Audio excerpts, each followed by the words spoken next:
Yeah, and you barely have to water right now. Yeah. I know. See, I bought this watering system off of Amazon. That set water, got the little plugs all around the place. Yeah. And I told the water every 24 hours for 5 minutes. In the evening, so it does that automatically. That's so nice. Yeah. So are you? But I got squash, I got tomatoes, I got, eggplant. And I'm with you on that. Cucumbers. Your tomatoes are already grown? Tomatoes are about that big, they're green. Oh, okay, ours are so green. They're green. Yeah, I think there's. My wife, she said, she gonna put it in there. I ain't got bananas. I got banana trees, but it's Or something. Okay, we're gonna need to talk, we never got through all our tomatoes. yes, I got banana tree. I've had it for about 5 years. This is the first year that Okay, bananas on it. I think ours died over winter one year. We put it in the garage. Banana tree? Yeah. So I did Do you take it inside? I leave mine out. What I do is I cut it down, these are the I put hold you. And it's coming right back. Like 4 fruit trees, 2 tangerine and 2 plum, and then only one of them is fruit. But it took us 8. See if I can find out how she was able to get rid of this.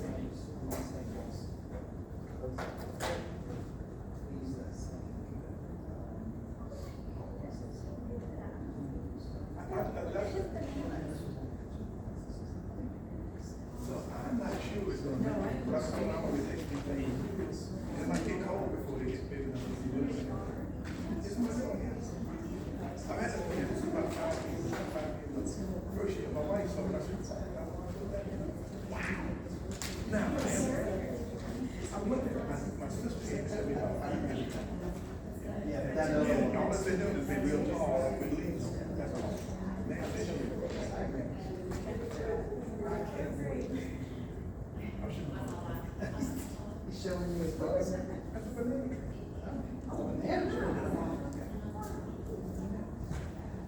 What is that? Gee. I'm from Vermont.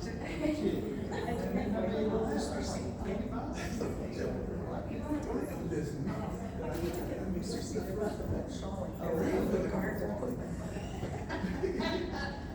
It doesn't really do the trick. I was just, I was going with, I was going with the I was born in a little town just south of Vermont. I get cold. Are they that slow? I don't know. I know the one who did the story. I'm gonna watch it. I do pretty good.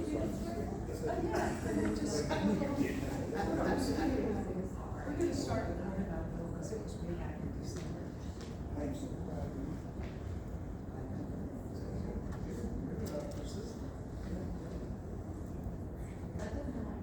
My neighborhood, tell me what.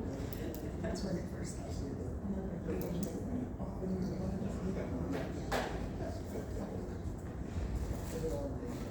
You have like a, These are after the time.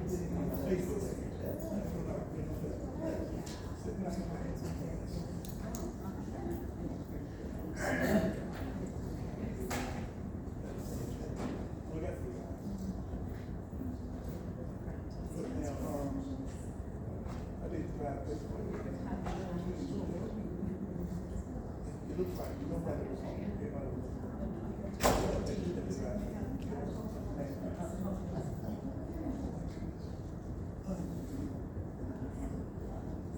To be official.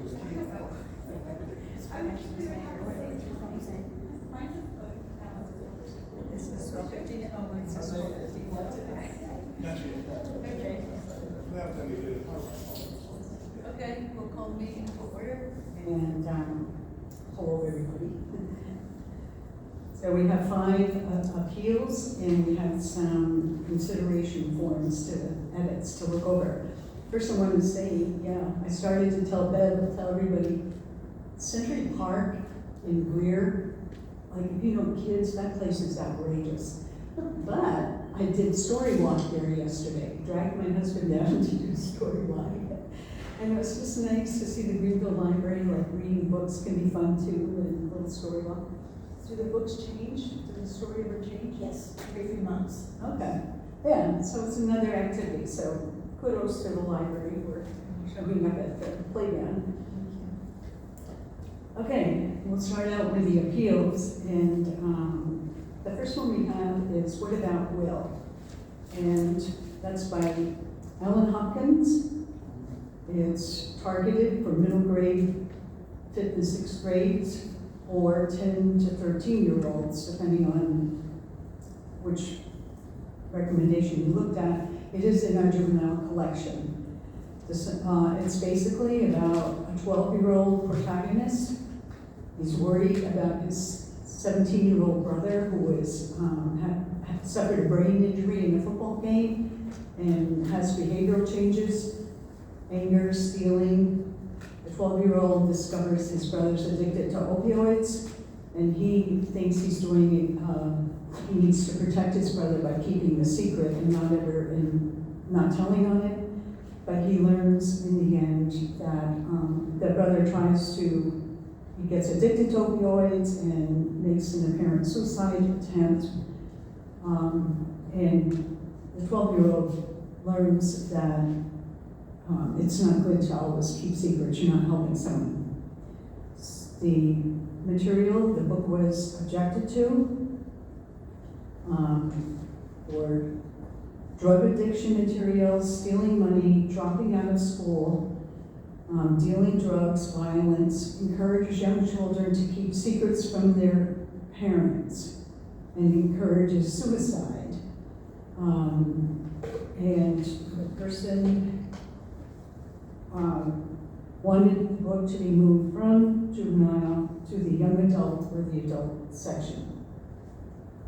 I think that's all I have on that. So, anybody open to discuss or motion or anything? I read the book. I actually thought all those issues were handled well in the book, and it was not the overarching theme. The overarching theme of the book was the 12-year-old was struggling with his parents were divorced, his mom wasn't around, his dad was always working, and dad gets a new girlfriend. He is struggling with his brother, but he's struggling because his brother is different than he used to be because of the traumatic brain injury. So I actually thought it was a really good book. I actually enjoyed reading it, and I thought that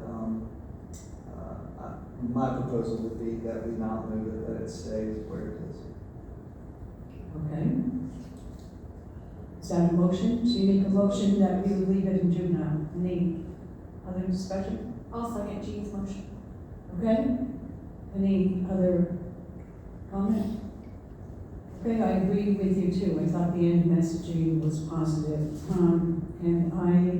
So all those in favor of leaving it in juvenile, say aye. Aye. Opposed? Okay.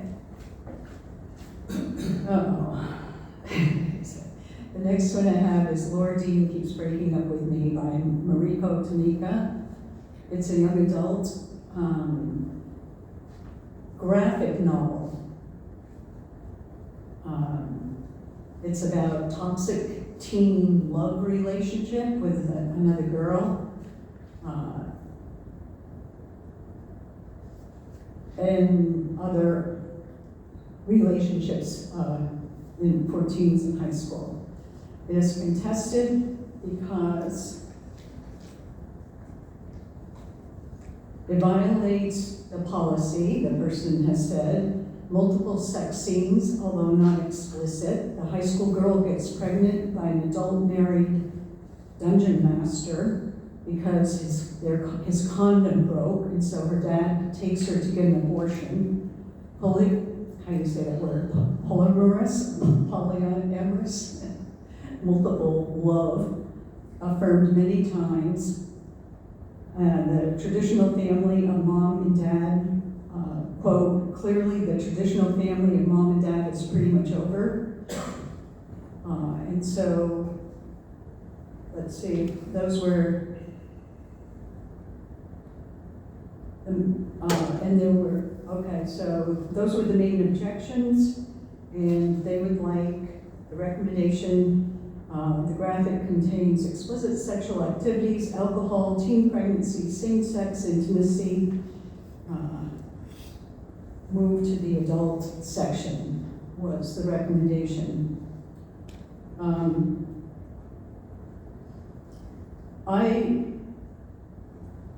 had a hard time with this book for lots of reasons, but one, I think a graphic novel is a little different than a non-graphic novel because the pictures can be much more suggestive all the way through. Although this book just had consistent negative messaging as far as I'm concerned.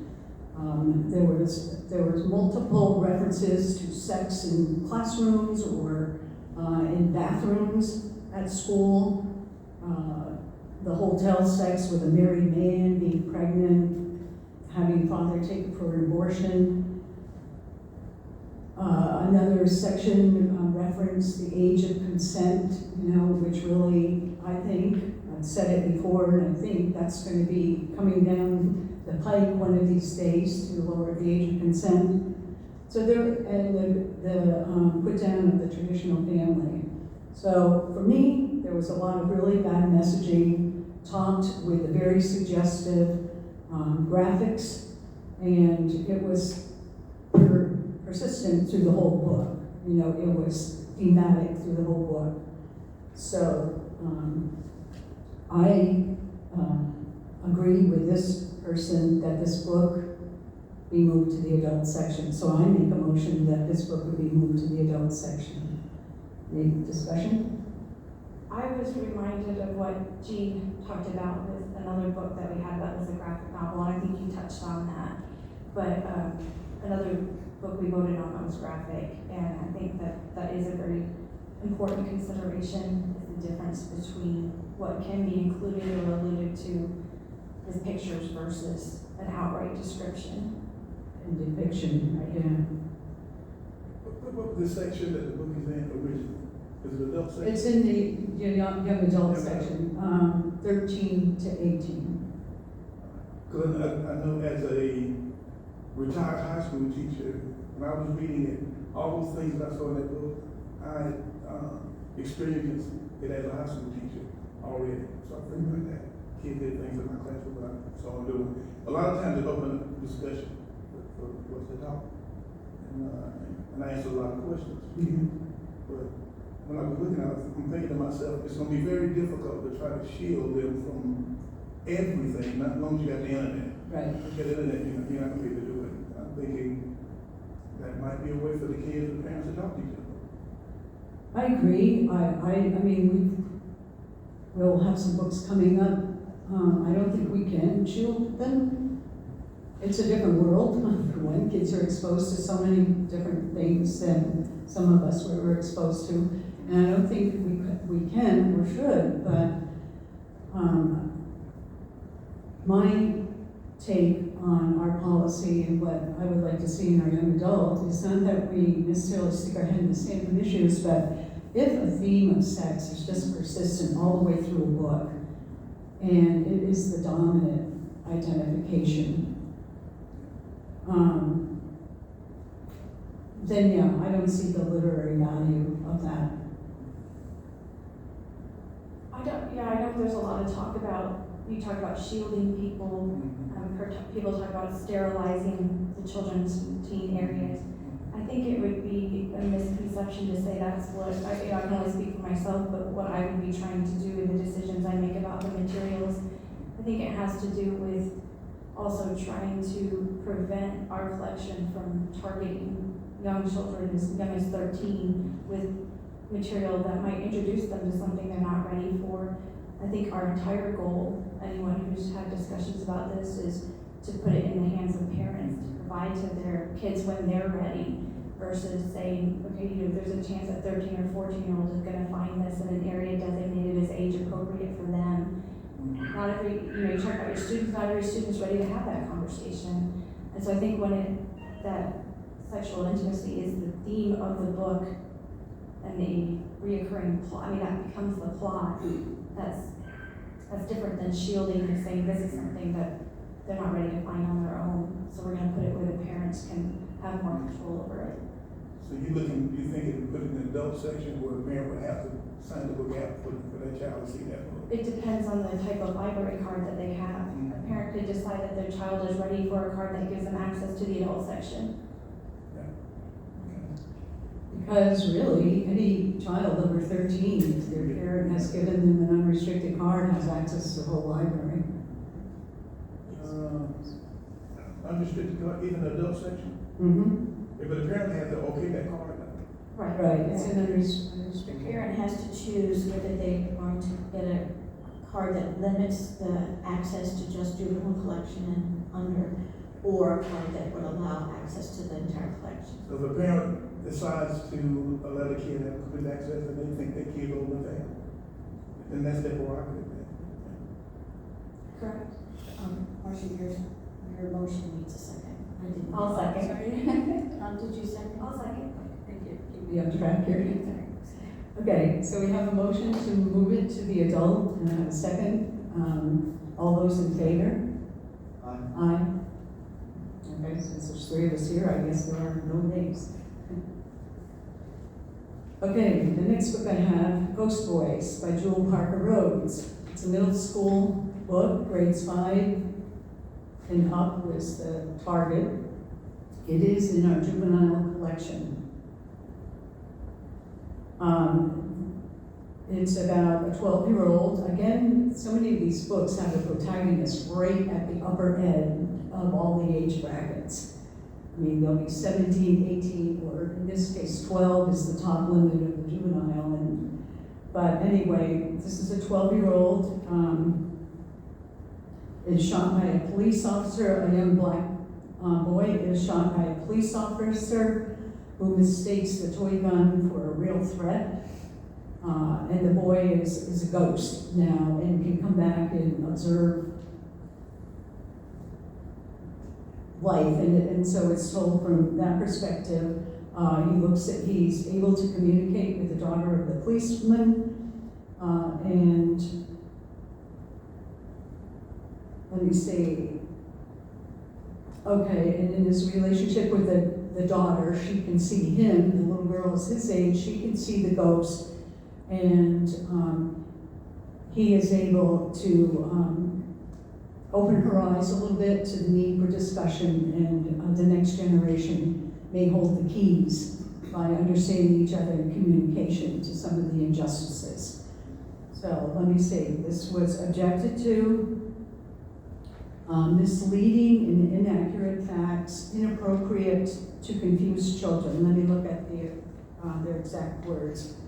Okay, so the appeal was, one of the statements, they thought the person appealing this thinks there were false facts here. It was in a conversation between the girl and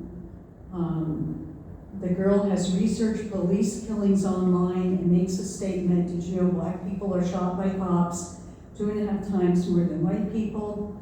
But they're only about 13% of the population. In 2015, over 1,000 unarmed black people were killed. The requester here says the statements are misleading according to a certain website, and she quotes different facts than what the book had said. And she said the statement would lead the reader to believe just a wrong ratio of black and white murders. So that was one of the objections.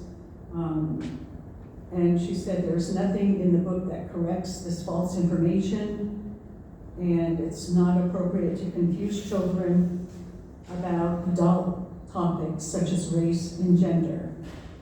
Because of this and other inflammatory commentary in derogatory terms, I would ask to remove the book from the library or move it to the parenting section.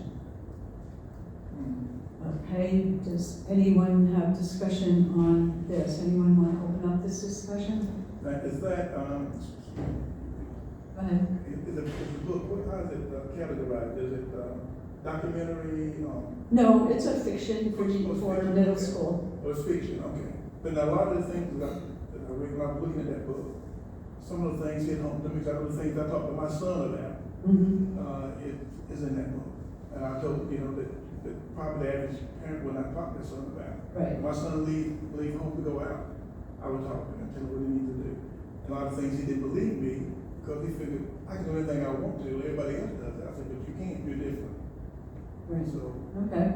I think that book tells it like it really is, and I'm sorry that it offends some people because they never walked in those guy's Right. shoes before. Okay. And I'm sorry that they can't fathom that, but when you live this kind of life every day like that kid lives every day. And the book does mix fact in with fiction. I mean, it's one of those. Emmett Till, it mentions he's a ghost, and you can go back in history and see injustices. I mean, it's definitely one-sided in a way that there seems to be blame that the police officer wouldn't know the difference between a toy gun or not. However, I personally thought the messaging in the end was positive because the relationship with the dead boy and the daughter of the police officer, plus the police officer himself, had some degree of, sorrow about this. And the messaging at the end was basically, I thought, that open communication, open-heartedness between races, people, ages, anything could help change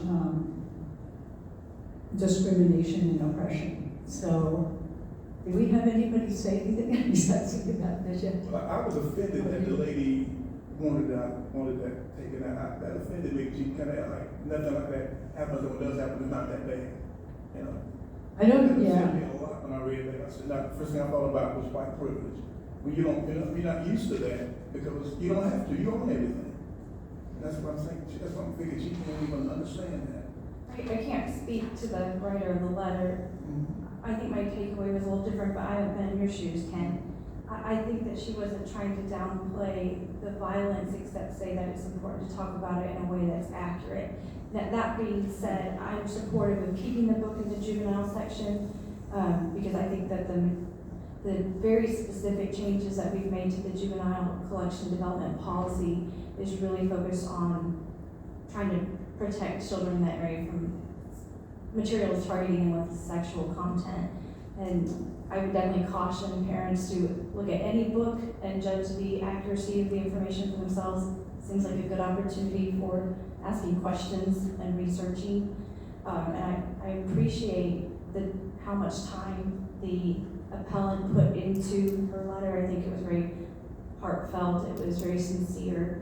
And I think that people are taking these requests very seriously, which I appreciate, but I'd make a motion to keep it in juvenile. I second that. And again, even the passages from the book that this person included,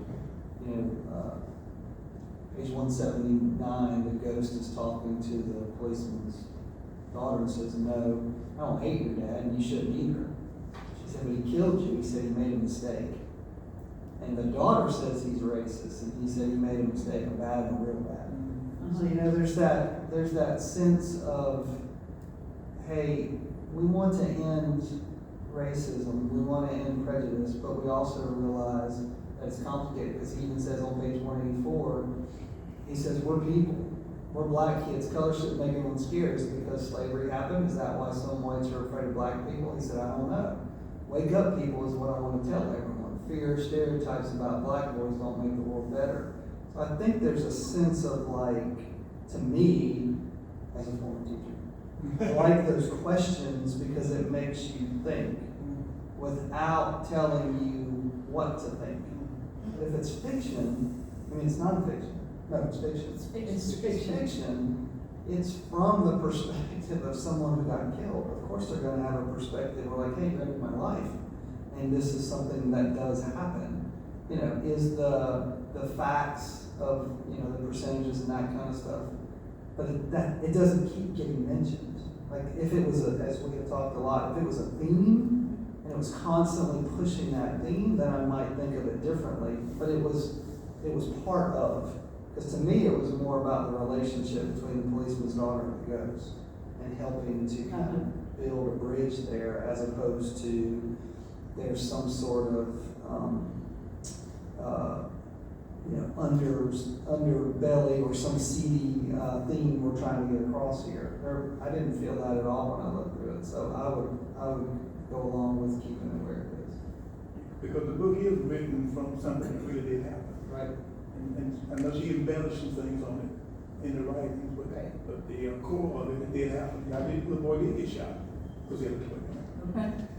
Did we vote? No, Okay. we have a motion and a second. Everyone's keeping us in line, it's like. I asked a question, so tell me what to do. Okay, so we have a motion to keep it in juvenile. All those in favor? Aye. Okay. Next up. Get the packet here. Gabby Girl in Pieces, Isabel Quintero. Gabby is a high school senior. It's in our young adult section. It's about a Mexican-American girl who was chronicling her last year of high school in her diary.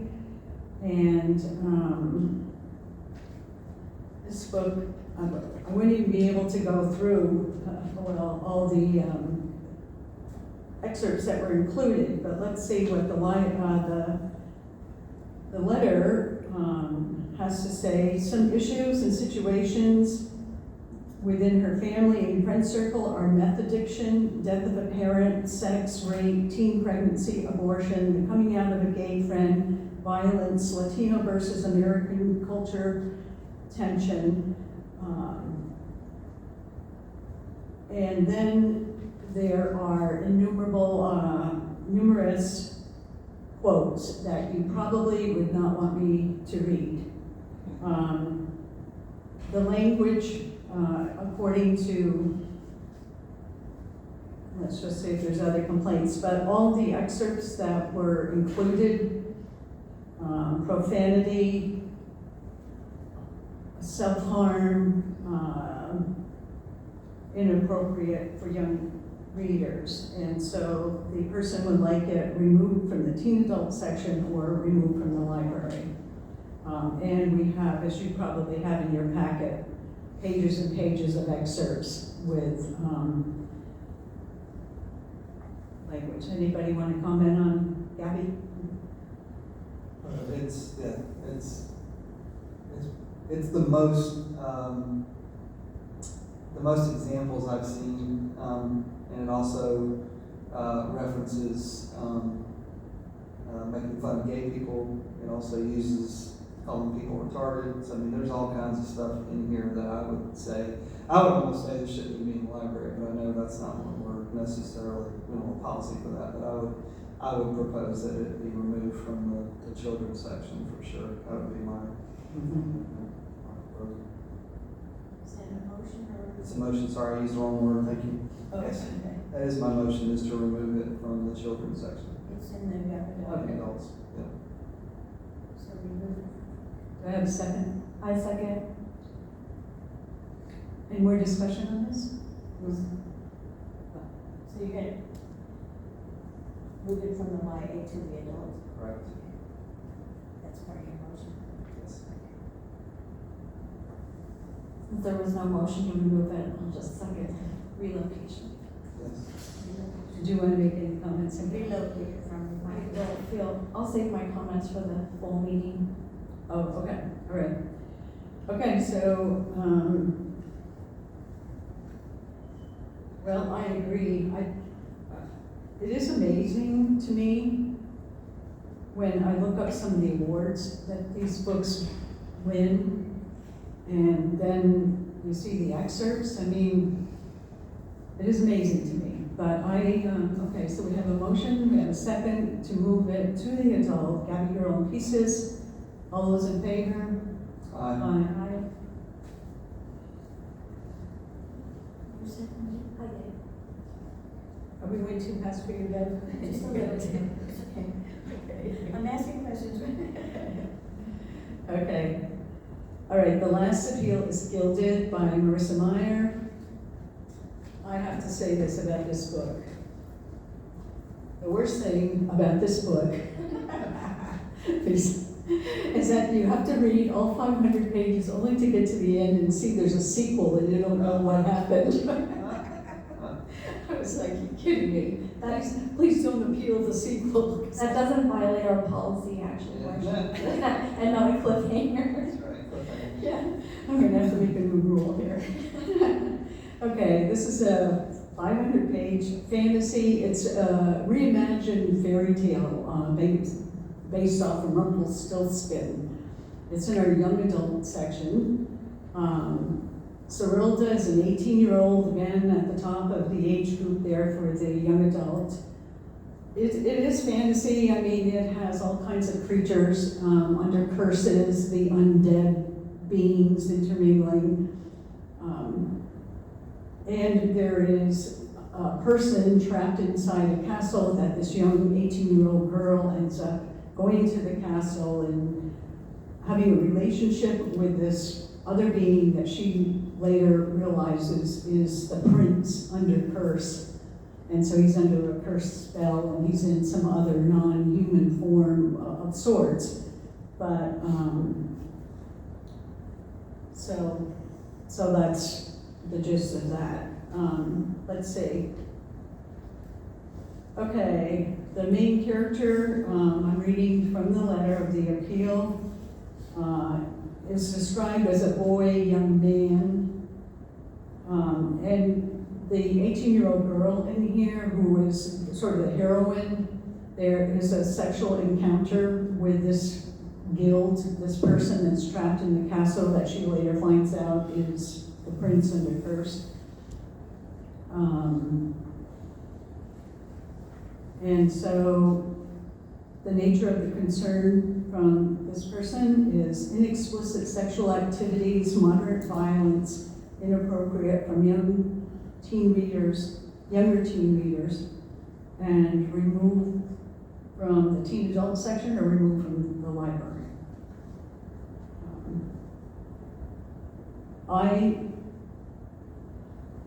And so we have some excerpts, but even though this had an inexplicit sex scene in it, I read 360 or 70 pages before I even came upon anything. I was beginning to wonder, where is this steamy part? I mean, I wasn't looking for it. But I don't know. It's an inexplicit sexual scene. I mean, it describes, he helped her back with her dress, and there's some other references early on about desiring kisses and being touched. But for me, I thought the sex scene was such a minor part, like one little incident out of 500 pages. It was not at all the theme of the book, although it probably has something to do with the sequel, though I am hopefully never going to find out. But it just was such not a part of the book. And the sex scene was not that dramatized or sensationalized or focused on. So I personally didn't have a problem with it. And in fact, I thought, if there are kids that are going to read 500-page books, good for them. Anyway, anyone else have a comment on this book? I think the same thing. I think, there's a mention of a female genitalia, but it's brief. It does say that they make love, but are these two adults? Yeah.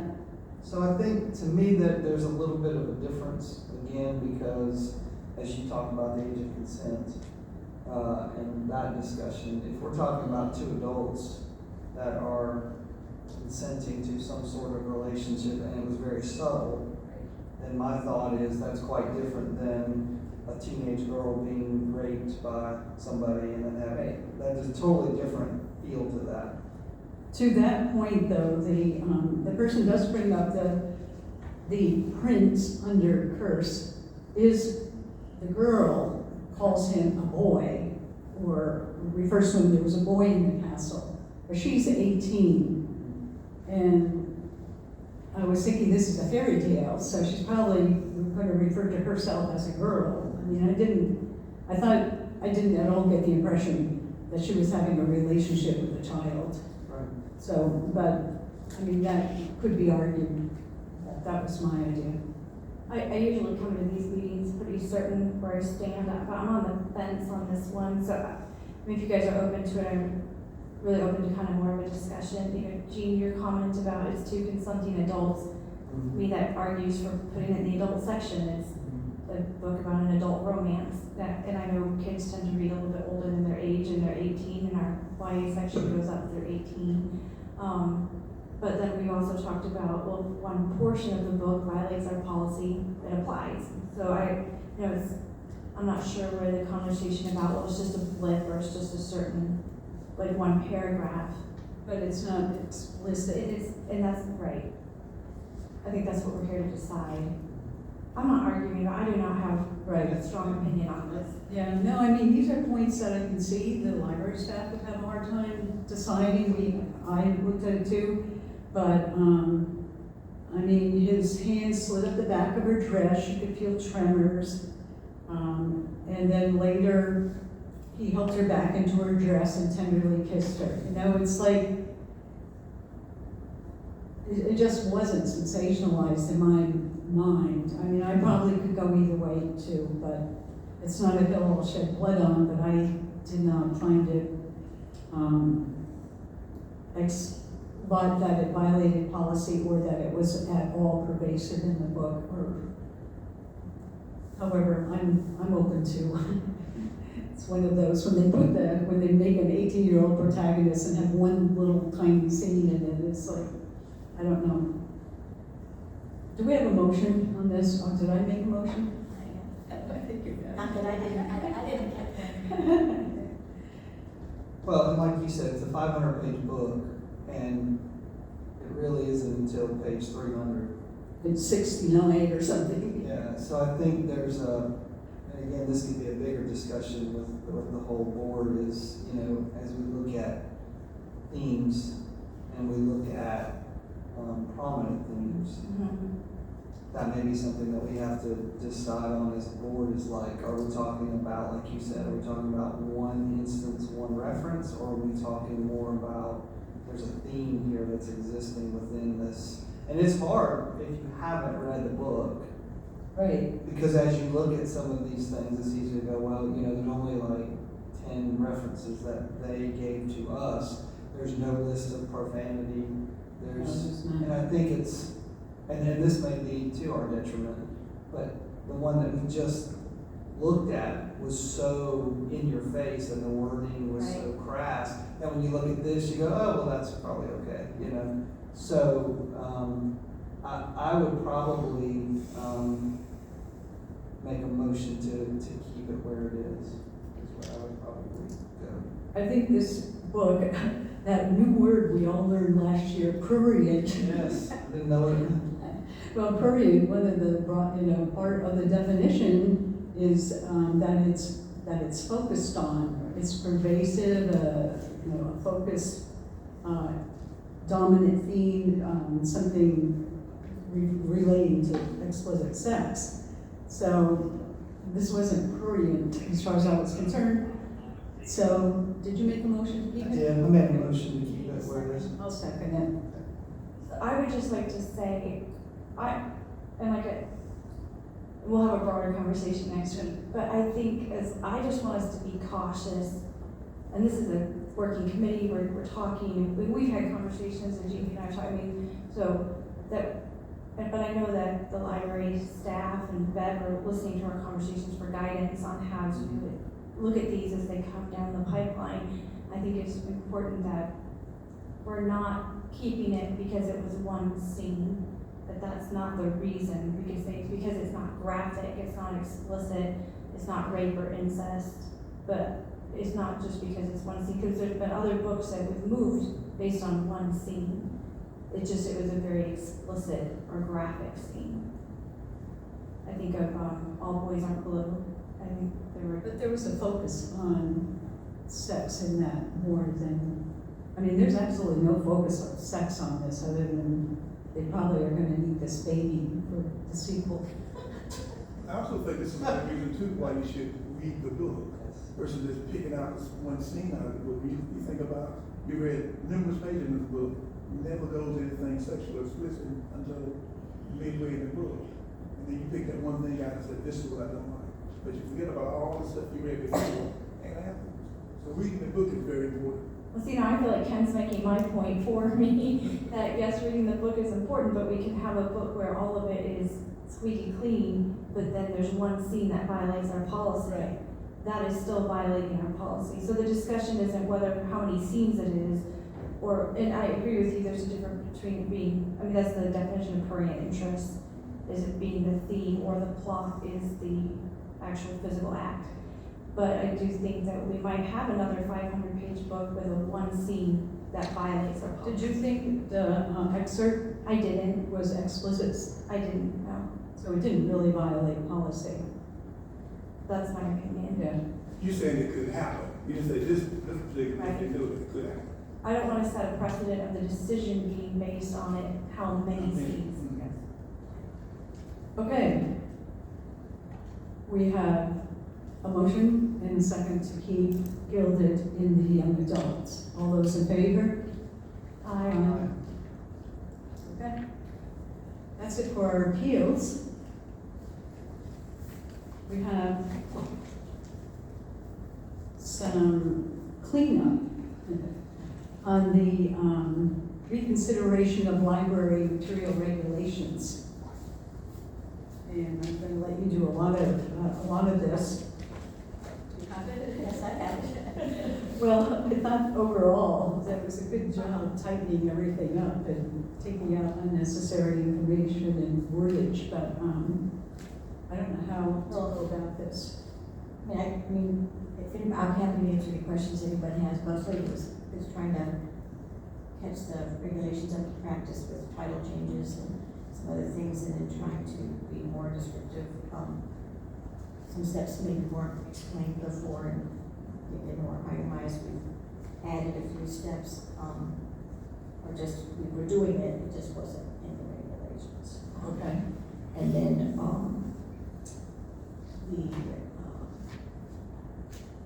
Oh, and then we had, yeah.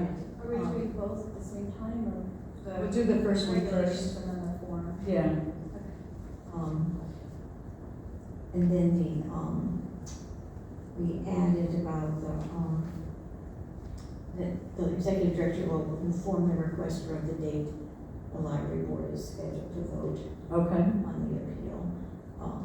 So that was number That was added at the top. on the third page. Yeah. We specified who would inform the requester of the board's action. Okay, the library board's chair will, okay. I think that's, and then if we need more, back towards the beginning, if we need more than 90 days, we approximate that of time. And if we need more than 90 days, I'm to inform the board of that, and I will also, the director would also inform the requester that more time is needed. Okay. We run into situations where there may not be enough copies of the book, they're all checked out at the time that, we receive the request to be considered. So, there are various issues that are beyond our control that, in order for us to be able to work through the process. Okay, does anyone have any questions on this first, on the regulations? I'm pretty familiar with the regulations, and I looked over them again. I'll make a motion to approve as written. Okay. Do you have any? I just have one question. I know you changed the language and it says any Greenville County adult. Was there a reason? Sorry? At the very beginning, it says any Greenville County adult may request. Was there any reason why under 18 wouldn't be allowed? I mean, I don't think they would. I'm just wondering. Because I know before it said resident. Yeah. But we just want to make, we were just defining that adults were the ones that could file this request. Limited it to that age group. If you guys want it to be anybody of any age, then we can say that. I was fine. I just know before it said resident, which would have been inclusive of anybody. That was more broad than restricting it to just adults. Is that a? Yeah, I'm fine. That's- I was just curious. I saw that. Okay, we have a motion to accept these edits. Did I second it? Or did somebody second it? I'm gonna need a clicker. Okay, so I have a motion to accept the regulations and a second. All those in favor? Aye. All right. And lastly, we have the form that a requester would fill out. There's some edits to this form for reconsideration of library material. You'll see some things have been deleted, and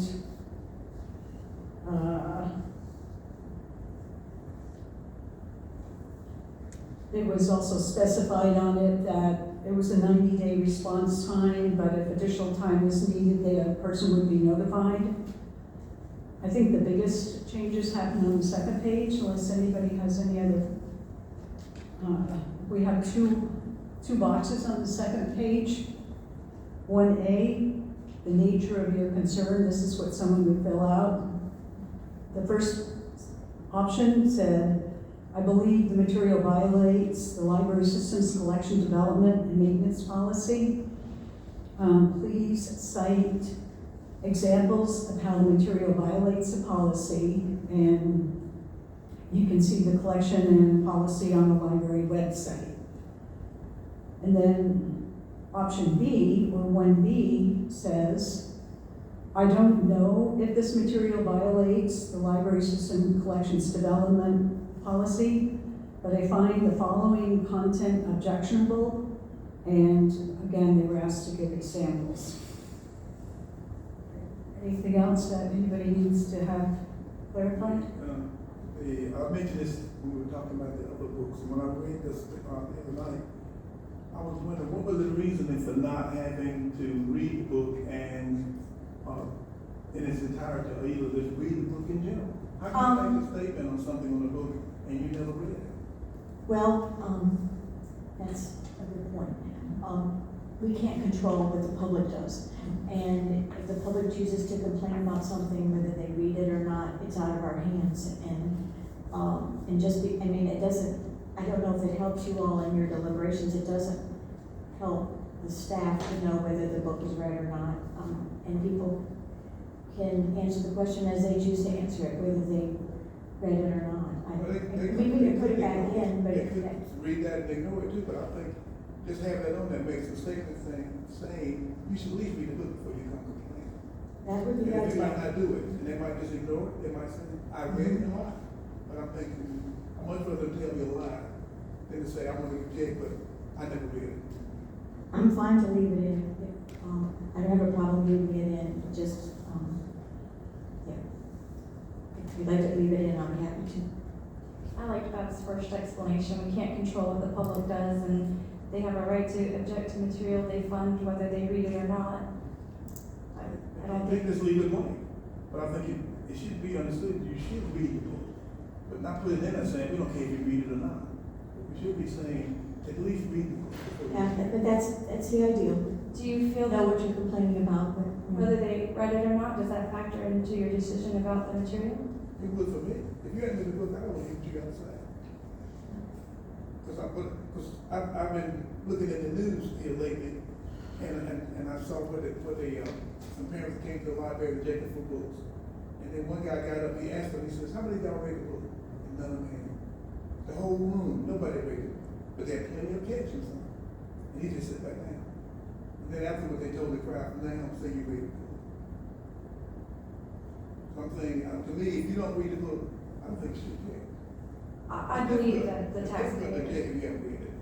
I believe that the taxpayers can make an informed decision without reading the entire book. I think there's enough resources for them to make an objection with or without reading it.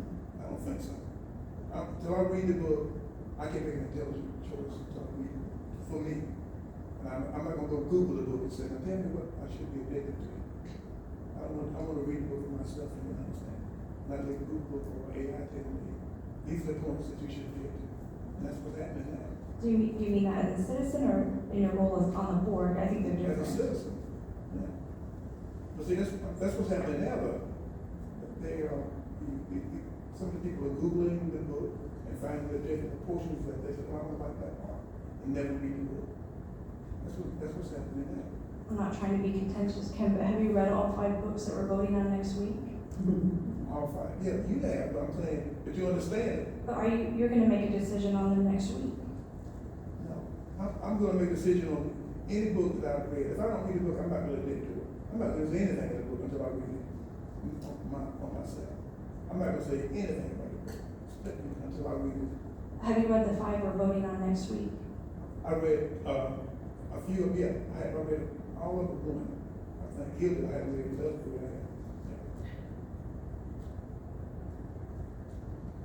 Well, I don't know if it's, a lot of these forms, if people say no, I mean, they do admit, no, I didn't read the book, but I would feel it's still our responsibility if we're making,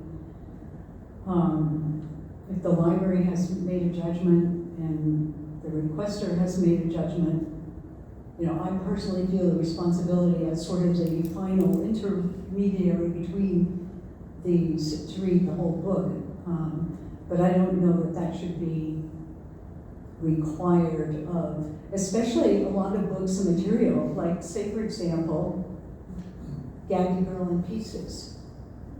There has to be 10 pages here of that you can find online, and just the language and the scenes that are excerpted are like, that is so violation of our policy, you wouldn't have to, why would you want to read this book, you know? So yeah, I mean, if it's clear, there are those, like say Gilded, you know, it's iffy, so that's up to us, or whoever's gonna weigh, I would think, but. Well, I think the way this goes back to what you were saying earlier. When you look at the policy, it says for the purpose of this policy, this is about things being moved out of the juvenile section and into the PEC. It talks about the transitioning, the surgeries, and the gender fluidity, which we did a few months ago. And then it says, materials that contain the following will not be included in the juvenile collection. Explicit descriptions or depictions of sexual acts, including vaginal, anal, oral, masturbation, incest, or pedophilia. So again, the word explicit is very subjective, but I think we kind of come to an agreement on what's explicit. And then it says, for the purpose of this policy, the material is considered to be graphic if a person applying contemporary community standards relating to this depiction or description of sexual conduct would find the portion of material appeals to the prurient interest and or the material can be considered gratuitous sex because it involves descriptions or depictions of carnal detail of a sexual act or encounter. And again, I think we get back to, and I know what you were saying, on a slippery slope, well, if it just mentions it, but not in detail, should we allow it to stay or should we move it? When you look at the purpose of the policy, what it appears to me is that if you do have one encounter that's you consider to be gratuitous, and it depicts, and that the one we said no to Gilded did not give us the details. It gave us we know what's going to happen, but it doesn't give us the details. I like what you're saying about, it would be nice to know if you read it. Just from my perspective, I don't think it would necessarily make me say yes or no, but it might let me know to what extent did you get into this book, did you read the whole thing. But the way I read the policy, if I read on page 2, and there's a gratuitous sex act, then it's, depending on if I'm reading the policy right, then it would be, I don't necessarily need to read the whole thing now because I have the example and then I can put it down. But I do agree with you. I don't know that I would, and maybe this will be something that we discuss when we all get together, but the way that it was worded, I use a concept called as is. And instead of saying, did you read it, I would say, date that you read the entire book. And just see if they fill it out or not. I'm not saying we're going to do it, I'm just saying that's how I would like, hey, just tell me the date that you read it. Or when you finished it. And they can still leave it once. To what end? I think that just tells us to what extent did they get involved in that book or not? But Does that factor it into? may not even matter if we're looking at policy. That may just be my personal preference, but when and again, this is the English teacher in me, when kids would tell me things about, something they had to read, I was like, did you read it? And they would be like, no. And I was like, We're no. not kids. But I understand. So I'm just telling you that's my bent. But when I look at the policy would not, in my opinion, dictate that they have to read the whole Well, we could compromise and say, have you read any? Oh my gosh. That- They include excerpts, they read some of it. Yeah. I just, it's hard for me to understand, if it's not gonna affect our decision making. I understand a natural curiosity, Yeah. I have that too, like, oh, did they not? Yeah. But as far as our decision making, it's irrelevant, and I frankly feel like it's a little demeaning. So it's just because we can't tell the public what to do. They have a right to object to the material they fund, whether they could object to it because they don't like the cover art, and they have that right. And we're in an unusual time that we're doing so in the library, it's doing more than we even see. That's unusual, but it doesn't change the right that the public has to object, whether we're getting 14 at a time or 0. Agreed. So I would make, I did have a question. For some reason, I don't know why, I thought we had talked, and I don't have a strong feeling about this. We talked about not asking what action they prefer the library system take regarding the material. No, that was always, That was always, all right, I was just curious. Yeah. And I would make a motion to accept it as written. All changes. Okay. I second it. All those in favor? Aye. I'll wait and say no. Okay. All right. Okay, that is all of our business unless anybody has anything else they want to say. 5 appeals, a policy, and a form in less than an hour. Well done, Marcia. ask for motion to adjourn. Oh, motion to adjourn. Second. Meeting adjourned.